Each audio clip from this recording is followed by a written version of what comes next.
Customers के कपड़े तो अच्छे अच्छे सीखे, मैंने उनको बहुत ही ज़्यादा खुश किया था। अब टाइम है कि मैं अपने ख़ुद के कपड़े थोड़ा सा सुकून से आराम से अच्छे अच्छे सीखे अपने आप को खुश करूं। क्योंकि एक टाइम था जब मैं एक साथ तीन कारोबार करती थी, कपड़े सिलती थी और कॉस्मेटिक सेल करती थी, ब्यूटिशियन का काम करती थी और बहुत सारा पैसा कमाती थी।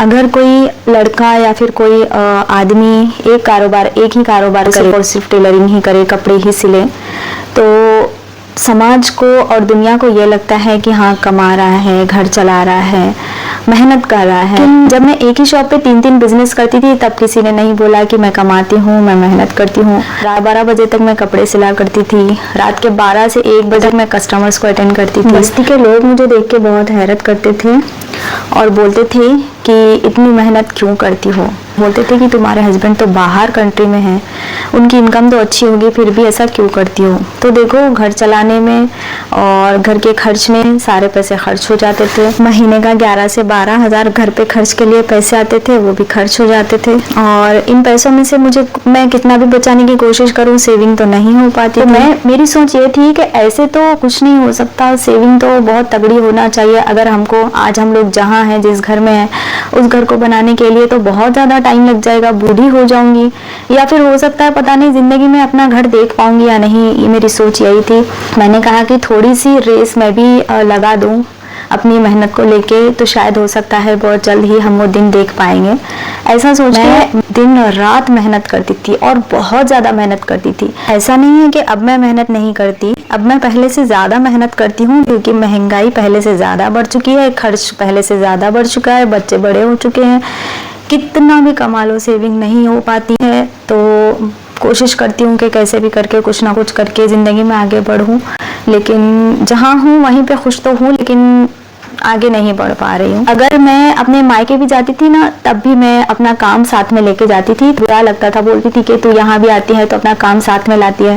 तो सुनने में मुझे बुरा नहीं लगता था, लेकिन हाँ मुझे ये बुरा लगता था कि हाँ मैं यहाँ पे भी आके काम कर रही हूँ, किसी को टाइम नहीं दे पाती। लेकिन मैंने अपनी ज़िंदगी में ये भी आजमाया है, जब तक आप उनको झेलोगे, जब तक आप उनके आगे झुक के रहोगे, जब तक आप उनके हाँ में हाँ मिलाओगे, जब तक आप उनकी गुलामी करोगे, चाहे वो सही हो चाहे वो गलत हो, हर चीज़ में उनकी हाँ में हाँ मिलाओगे, तब तक ही आप उनको अच्छे लगोगे। फिर 1 मिनट नहीं लगेगा, वो आपको पूछ के फेंक देंगे। सब लोग तो ऐसे नहीं होते, मैं सबकी बात नहीं कर रही हूँ, लेकिन हाँ मकसद और मतलब के रिश्ते निभाने वाले कुछ लोग ऐसे ही होते हैं। मैंने आजमा के भी देखा, ना ज़्यादा बीमार पड़ी थी कि सडनली मुझे ऑपरेशन करवाना पड़ा था, तब भी मैंने अपने आप को आजमाया, क्या मुझे किसी की ज़रूरत है। लगा नहीं, मेरा काम तो डॉक्टर्स करेंगे और मेरी देखभाल करने वाली मेरी फैमिली है, तो मुझे किसी की क्या ज़रूरत। अभी इस टाइम पे ज़रूरत है तो पैसों की है, पैसे तो कोई देगा नहीं। 1 से 2 लोगों से मैंने पूछा भी, अपने रिश्तेदार से, अपने करीबी रिश्तेदार से, मना कर दिया उन्होंने।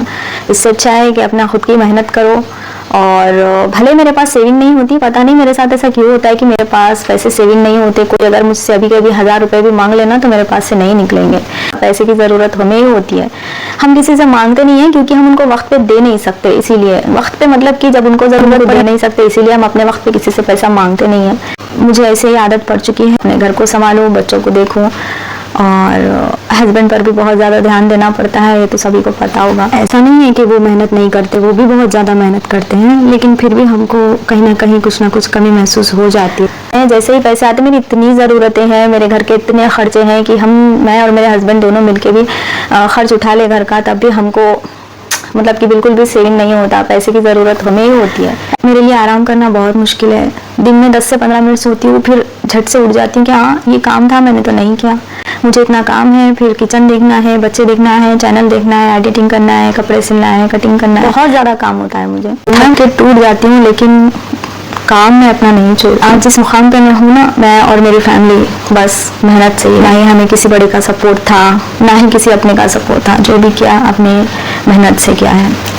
छोटी सी कहानी आपको सुनाई वीडियो के चलते। आने वाले वीडियोस में मैं आपके साथ बहुत अच्छे टिप्स शेयर करने वाली हूँ, ड्रेसिंग सेंस को लेके, घर की क्लीनिंग को लेके, कैसे मैं करती हूँ, पर्सनली मैं कैसे करती हूँ वो मैं आपको दिखाऊंगी। मैं अपना घर कैसे क्लीन करती हूँ, कपड़े कैसे सिलती हूँ, टाइम कैसे निकालती हूँ। सोचती हूँ एक दिन पूरा दिन आपको अपना क्या क्या मैं करती हूँ ये सब कुछ दिखाऊँ, कोशिश करूँगी।